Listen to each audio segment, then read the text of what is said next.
بسم اللہ الرحمن الرحیم۔ السلام علیکم۔ دجال یہودیوں کی شکل سے ہوگا، اس کا قد ٹھگنا ہوگا، دونوں پاؤں ٹیڑھے ہوں گے، جسم پر بالوں کی بھرمار ہوگی، رنگ سرخ یا گندمی ہوگا، سر کے بال حبشیوں کی طرح ہوں گے، ناک چونچ کی طرح ہوگی، بائیں آنکھ سے کانا ہوگا، دائیں آنکھ میں انگور کے بقدرے ہوگا، اس کے ماتھے پر کاف الف ف ر لکھا ہوگا جسے ہر مسلمان بآسانی سے پڑھ سکے گا۔ اس کی آنکھ سوئی ہوئی ہوگی مگر دل جاگتا رہے گا۔ شروع میں وہ ایمان و اصلاح کے دعوے لے کر اٹھے گا، لیکن جیسے ہی تھوڑے بہت متبعین میسر ہوں گے وہ نبوت اور پھر خدائی کا دعویٰ کرے گا۔ اس کی سواری بھی اتنی بڑی ہوگی کہ اس کے دونوں کانوں کا درمیانی فاصلہ ہی 40 گز ہوگا۔ ایک قدم تا حد نگاہ مسافت کو طے کر لے گا۔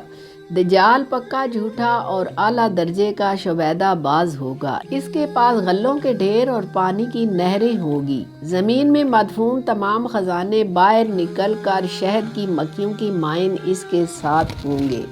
جو قبیلہ اس کی خدائی پر ایمان لائے گا دجال اس پر بارش برسائے گا، جس کی وجہ سے کھانے پینے کی چیزیں ابل پڑیں گی، درختوں پر پھل آ جائیں گے۔ کچھ لوگوں میں آ کر کہے گا کہ اگر میں تمہارے ماں باپوں کو زندہ کر دوں تو تم کیا میری خدائی کا اقرار کرو گے؟ لوگ اسبات میں جواب دیں گے۔ اب دجال کے شیطان ان لوگوں کے ماں باپوں کی شکل لے کر نمودار ہوں گے۔ نتیجتاً بہت سے افراد ایمان سے ہاتھ دھو بیٹھیں گے۔ اس کی رفتار آندھیوں سے زیادہ تیز اور بالوں کی طرح رواں ہوگی۔ وہ کرشموں اور شعبدہ بازوں کو لے کر دنیا کے ہر چپے کو روندے گا۔ تمام دشمنان اسلام اور دنیا بھر کے یہودی امت مسلمہ کے بغض میں اس کی پشت پناہی کر رہے ہوں گے۔ وہ مکہ معظمہ میں گھسنا چاہے گا مگر فرشتوں کی پہراداری کی وجہ سے ادھر گھس نہیں پائے گا اور اسی طرح نامراد و ذلیل ہو کر واپس مدینہ منورہ کا رخ کرے گا۔ اس وقت مدینہ منورہ کے 7 دروازے ہوں گے اور ہر دروازے پر فرشتوں کا پہرا ہوگا، لہٰذا یہاں پر بھی منہ کی کھانی پڑے گی۔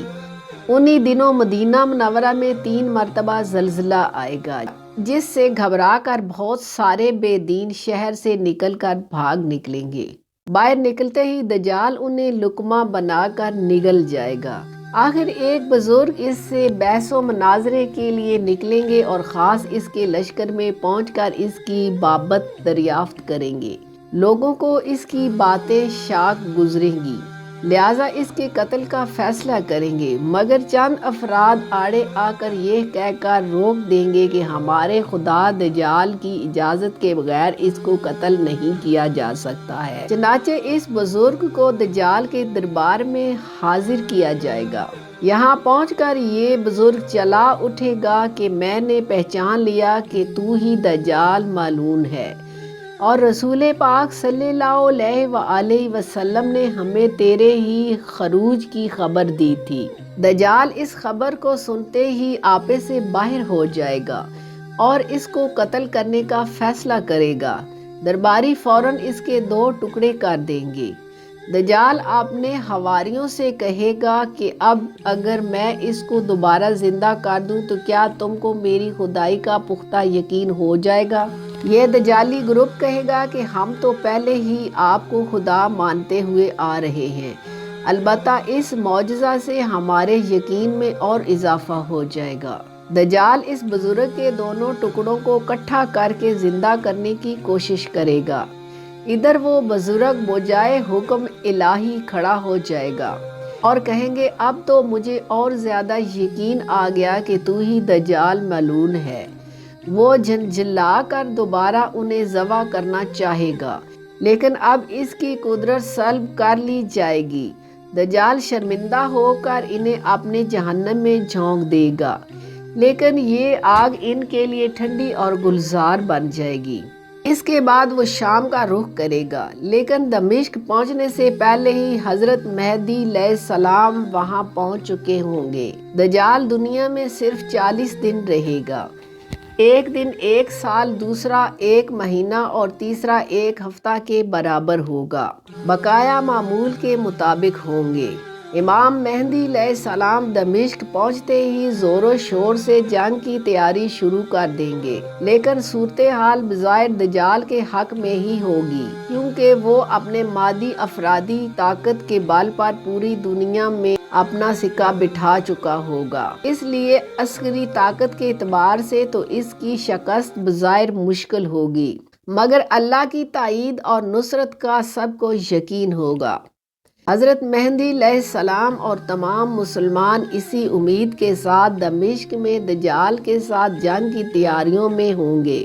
تمام مسلمان نمازوں کی ادائیگی دمشق کی قدیم شہرہ آفاق مسجد میں جامعہ عمومی میں ادا کریں گے۔ ملی شیرازہ لشکر کے تربیت اور یہودیوں کے خلاف صفحہ بندی کو منظم کرنے کے ساتھ ساتھ مہدی علیہ السلام دمشق میں اس کو اپنی فوجی سرگرمیوں کا مرکز بنائیں گے، اور اس وقت یہی مقام ان کا ہیڈ کوارٹر ہوگا۔ امام مہدی علیہ السلام ایک دن نماز پڑھنے کے لیے مصلی کی طرف بڑھیں گے، اسی وقت حضرت عیسیٰ علیہ السلام کا نزول ہوگا۔ نماز سے فارغ ہو کر لوگ دجال کے مقابلے کے لیے نکلیں گے۔